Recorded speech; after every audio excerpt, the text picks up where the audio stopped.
wachopo e studio kae. Erokamano ahinya machiegni, erokamano ahinya kuom loso thuolo mar twak kod odhiambo ma kawuono.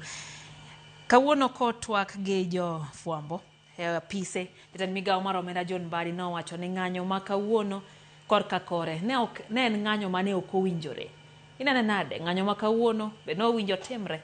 Kose en gima notimore kayiem nono mane ok owinjo timre? Erokamano Lydia.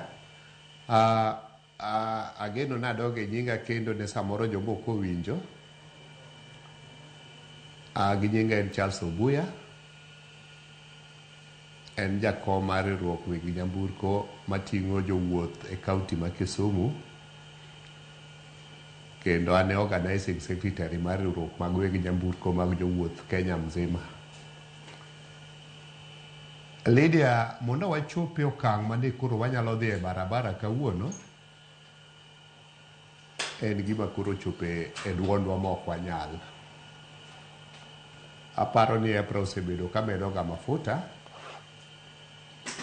to pok nwadhi e barabara nikech medruok mar mafuta. To manyotimre wang' nini to nyobuogowa kata wan wawegi. Ochope kiwango moro ma kata in iwuon giminyalo timo onge.